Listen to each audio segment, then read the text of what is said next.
Okay. So hi, I'm Will Anderson, and we are here in Tarrytown at the Tatiana Day Spa at the Marriott Hotel, where Tatiana Nistriano is going to be cutting my hair. Now, the reason she's going to be shaving my head is because I promised somebody that if Donald Trump won this election, I would shave my head.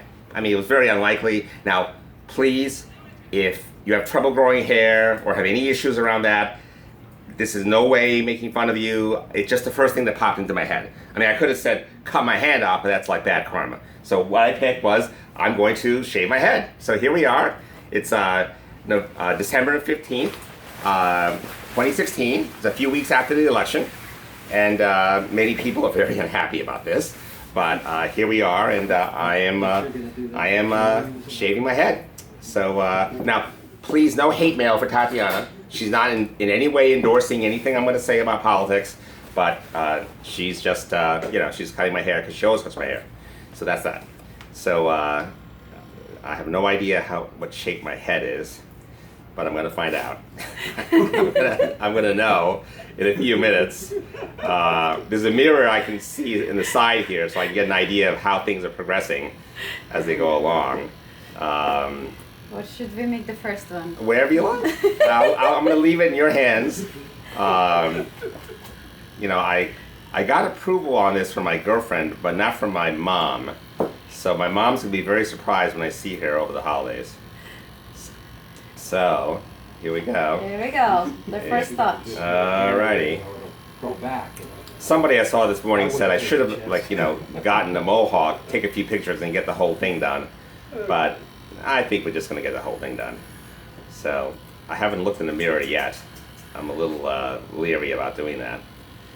But, here we are. The holidays are coming up. And we're going to have Donald J. Trump as the 45th president of the United States.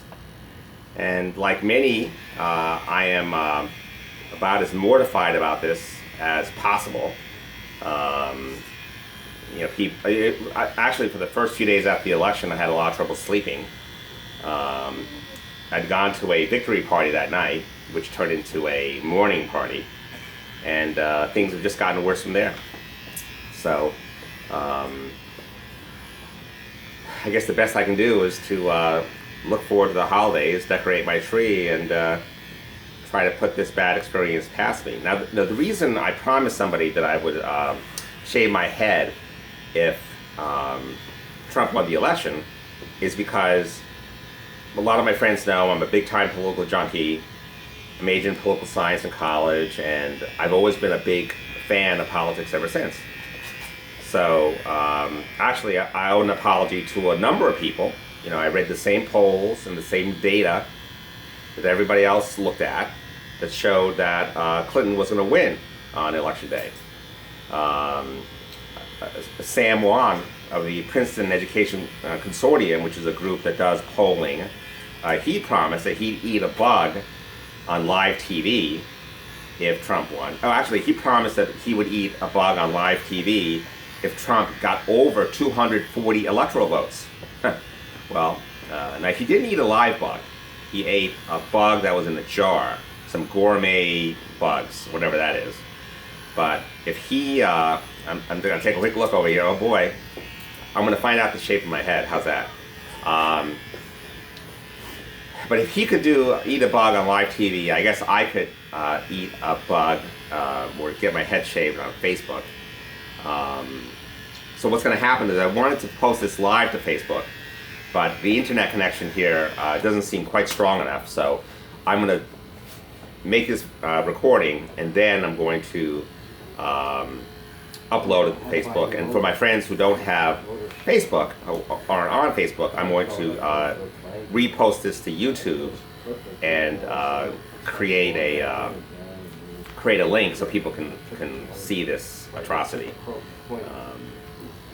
Now, I'm hoping that I'm going to need a haircut in about 3 months. I guess I'm going to save some money on shampoo and the conditioner, huh, Tatiana? You can need a little shaping and cleaning in between the 3 months anyway. Okay, so you're not gonna stop coming here anyway. Okay, Tatiana says I'm going to need some shaping and cleaning prior to the 3 months, so I can't escape the haircut thing altogether. Normally I try to come every 3 to 5 weeks, depending on how things are going. But a couple of days ago in the New York Times, there was a very interesting article about where the Trump voters were and where they weren't. And very interesting, Hillary Clinton on election day won 274 counties, and with that the popular vote. But Donald Trump won 2,584 counties, and with that the Electoral College. It turns out in those 274 counties that Hillary Clinton won that 62% of the economic growth since November of 2007 has taken place in those 274 counties. In those 2,584 counties, they've seen only about 36% of the economic growth. So there were a lot of people who were very upset about the way the country was going, and they figured, all right, well, let's make a change in Washington. Chris Matthews on MSNBC said that a lot of people when they voted figured Trump would be like a hand grenade, and they wanted to put roll a hand grenade into the Washington establishment and blow it up. But what's really sad is that those people who voted for an economic change, they voted for the very candidate who's not going to provide the economic change they wanted. I like to call Donald Trump no puppet Donald Trump. In the third debate, Hillary Clinton was saying that, telling Donald Trump, oh, you'll be a puppet of Vladimir Putin, the head of Russia. And as Clinton was saying this, Trump starts going, no puppet, you're the puppet. I'm like, I actually was able to Google, no puppet, you're the puppet. And that comes up as the third debate on October 19th of this election season, because Donald Trump, when he was under pressure, couldn't put his thoughts together. He couldn't say something like, no, Secretary Clinton, I'm not a puppet. I really don't even know Premier Putin, and so on. He couldn't, when he came out with something called a word salad, where you just start saying stuff, because that's after 30 minutes of each debate, 30 to 40 minutes, you could see that President-elect Trump would just lose focus. He couldn't concentrate anymore. He sort of like just got tired or whatever. And, I think Secretary Clinton was very kind to President-elect Trump, because, I might have said, hey, listen, do you need a blanket or something? I mean, you need to take a nap? I mean, because after 30 to 40 minutes, he just couldn't hang in anymore. And that's the type of president that we're going to be getting. We're going to be getting somebody who doesn't participate in the daily intelligence briefings because he's a smart guy and he doesn't want to hear anything unless it was a change from yesterday. Forget about the fact that there are problems that have been going on for literally thousands of years that Trump might want to get some, not necessarily an update, but he might want to ask questions. Well, where are we on the Indian-Pakistani border dispute issue? Where are we on the Israeli-Palestinian issue? What are we going to do about the Sunni-Shiite conflict in the Middle East that's been going on for 1,300 years and basically makes it impossible to have a resolution? A lot of people say that the reason there's a problem in the Middle East is because we shouldn't have gone to Iraq. And then others say that, oh, we got out of Iraq too soon. We should have funded and supported the Syrian moderates, whatever that is. But the reality is there's been a 1,300-year civil war in the Middle East ever since the death of the Prophet Muhammad in the 800s. So since the 800s, there has been a 1,300-year civil war between Sunnis and Shiites. And people think that we can do something to make it better. Terrific. So I guess that the idea where we were going to install a solar panel on every roof in America, I guess we're not doing that now. Hillary Clinton championed that idea. It's not her idea. It's not an original idea, but it's an idea that would allow for real economic growth.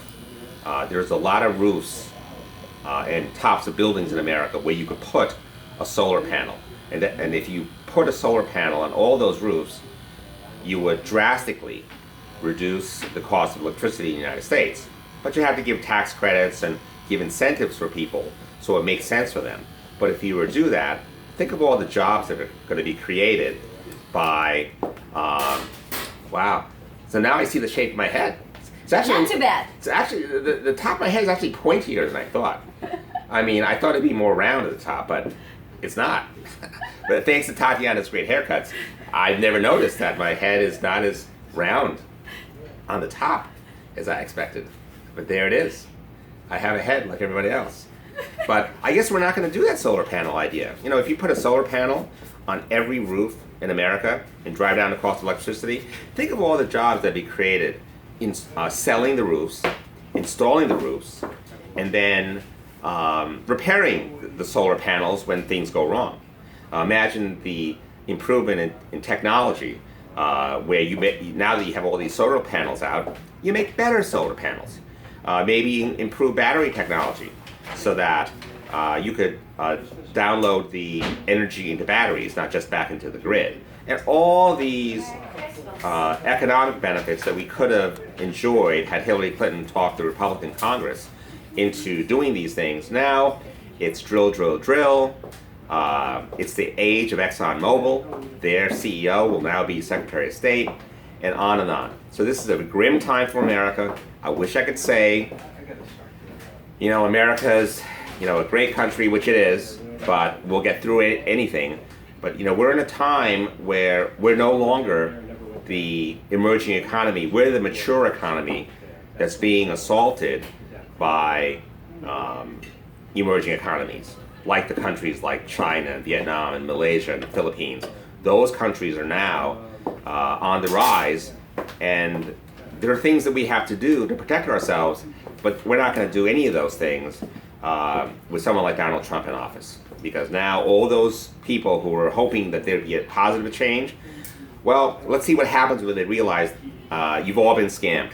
I'm sorry to tell you that, but those steelworking jobs and coal jobs, those carrier jobs in Indiana, they're not coming back. Other jobs will need to replace them, but apparently we're not going to do anything to replace them because that's where we are. So anyway, we're going to talk more about things going forward because I think it's important here that we talk about things. I encourage everybody to come to the Tatiana Day Spa here in Tarrytown, New York. Also, she has locations in in the Bronx, and also there's another location at the DoubleTree Hotel also in Tarrytown. Please no hate mail. She's not endorsing politics, and she's just here cutting my hair. So I want to wish everyone an awesome holiday season. Merry Christmas, Happy Hanukkah, Happy Kwanzaa, Happy New Year to you all. And until next time, stay safe, and remember that democracy depends on you. All right, so